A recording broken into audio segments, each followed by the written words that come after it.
Hi மக்களே, வணக்கம். இன்றைக்கி காலிஃப்ளவர் வச்சு ஒரு குருமா வச்சிடலாம். ரொம்ப ஈஸியான முறையில் குக்கரில் சூப்பராக செஞ்சிடலாம். அதுக்கு நான் ஒரு காலிஃப்ளவருக்கு அரிஞ்சு நல்லா க்ளீன் பண்ணி சுடுதண்ணில் போட்டு வச்சுருக்கேன். கல் உப்பும் மஞ்சளும் போட்டு ஊற வச்சுருக்கேன். அது அப்படி இருக்கட்டும். காலிஃப்ளவரை வந்து கொஞ்சம் சின்ன சின்னதாக கட் பண்ணிக்கோங்க. அப்போ தான் குருமாவுக்கு நல்லாயிருக்கும். ரொம்ப பெருசு பெருசாக அறியாதீங்க. 2 முருங்கைக்காய் கட் பண்ணி தண்ணியில் போட்டு வச்சுருக்கேன். 2 வெங்காயம், 2 தக்காளி கட் பண்ணி வச்சுருக்கு. அடுத்து இஞ்சி பூண்டு 1க்கு 2 தட்டி வச்சுருக்கேன். இப்போ ஒரு குக்கர் வச்சுக்கலாம். குக்கரில் ஒரு 50 கிராம் நல்லெண்ணெய் ஊற்றிப்போம். எண்ணெய் காஞ்சிருச்சு. கடுகு போட்டுக்கலாம். கருவேப்பிலை போட்டுக்கலாம். வெங்காயம் போட்டுப்போம். 2 கைப்பிடி அளவு வெங்காயம் போட்டுக்கலாம். நல்லா வதக்கி விட்டுடலாம்.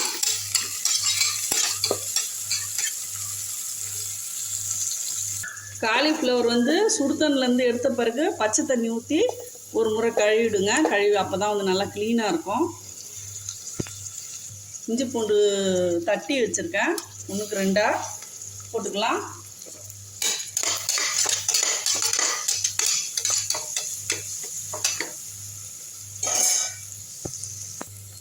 இது வீட்டில் அரைச்ச கரம் மசாலா பவுட்ருங்க.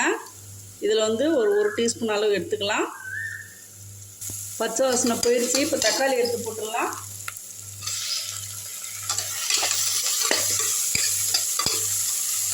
தக்காளி வதங்கட்டும். இப்போ அதே கரண்டியில் ஒரு 3/4 டீஸ்பூன் அளவு கார மிளகாத்தூள்.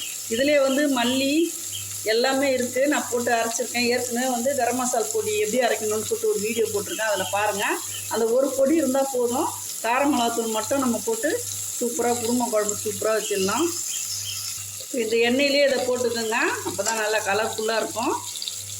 கறி மசாலா பவுடரும் இந்த கார மிளகாத்தூளும் போட்டு நல்லா வதக்கி விட்டுருங்க. வதக்கி விட்டுட்டு இஞ்சி பூண்டு அரைச்சோம் இல்லைங்களா, ஜாரில் தண்ணி, அதில் கொஞ்சம் தண்ணியாக ஊற்றி இதிலே கழுவி ஊற்றிடலாம். நல்லா ஒரு 2 நிமிஷம் நல்லா கொதிக்கிட்டோம், எண்ணெய் பிரிகிற அளவுக்கு. அப்புறம் காயை போடுவோம். கொதிக்கிட்டோம்.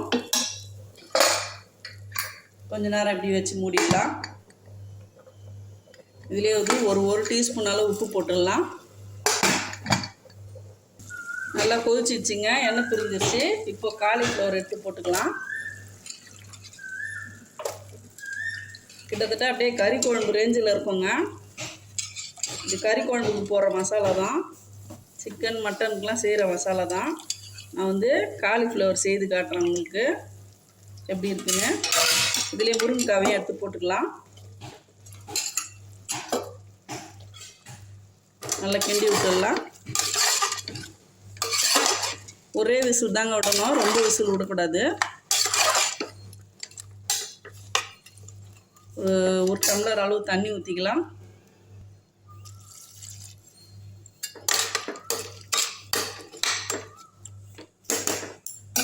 அப்படியே மூடி வச்சுருவோம். ஒரே விசில் தான், அதிக விசில் விட்டுறாதீங்க, குழஞ்சிரும். ஒரு விசில் வந்தோடனே ஆஃப் பண்ணிடலாம். அதுக்குள்ளே நம்ம தேங்காய் அரைச்சிட்டு வந்துடலாம். 2 பத்த தேங்காய் நான் வெறும் தேங்காய் மட்டும்தான், வேறு எதுவுமே போட தேவையில்லை. இதில் நைஸாக அரைச்சிட்டு வந்துடலாம். ஒரு விசில் வரப்போகுதுங்க. கேஸ் ஆஃப் பண்ணியாச்சு. ஏர் ஃபுல்லாக போன பிறகு நம்ம ஓப்பன் பண்ணி பார்ப்போம். தேங்காய் நல்லா நைஸாக அரைச்சாச்சு. ஏர் போயிடுச்சா பார்ப்போம். ஏர் இல்லை, திறந்து பார்த்துடலாம்.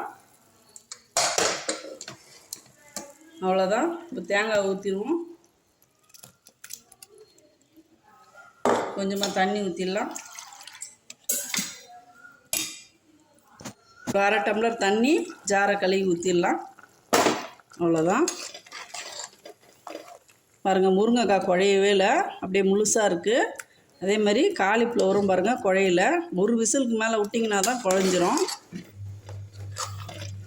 குக்கரில் டக்குன்னு ஒரு 10 நிமிஷத்தில் செஞ்சிடலாங்க. இந்த கிரேவி ரொம்பவே சூப்பராக இருக்கும். கறி குழம்பு ரேஞ்சில் இருக்கும்.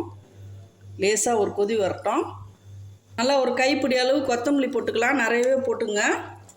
கொத்தமல்லியும் கருவேப்பிலையும் அரிஞ்சு போட்டுக்குங்க. அவ்வளோதான். இந்த நுரை வந்து களையக்கூடாதுங்க. நுரை களையறதுக்குள்ளவே நம்ம ஆஃப் பண்ணிடணும். தேங்காய் போட்ட பிறகு ரொம்ப கொதிக்க விடக்கூடாது. உப்பு கரெக்டாக இருக்கா பார்த்துப்போம். கொஞ்சம் கம்மியாக இருக்குது. ஒரு அரை டீஸ்பூன் அளவு போட்டுக்கலாம். அவ்வளோதான். சாதத்துக்கும் சூப்பராக இருக்கும். இட்லி தோசைக்கும் வச்சு சாப்பிட்லாங்க. ரொம்பவே அருமையாக இருக்கும். காலிஃப்ளவரில் ஒரு முறை நீங்கள் இந்த மாதிரி வச்சு பாருங்கள். ரொம்பவே சூப்பராக இருக்கும். அவ்வளோதான். கேஸ் ஆஃப் பண்ணிடலாம். போதும். இதுக்கு மேலே கொதிக்க விடாதீங்க. இந்த வீடியோ உங்களுக்கு பயனுள்ளதாக இருந்தால் ஒரு லைக் கொடுத்துருங்க. வீடியோ பிடிச்சிருந்தா லைக் பண்ணுங்கள், ஷேர் பண்ணுங்கள், சப்ஸ்கிரைப் பண்ண மறக்காதீங்க. தேங்க்யூ மக்களே.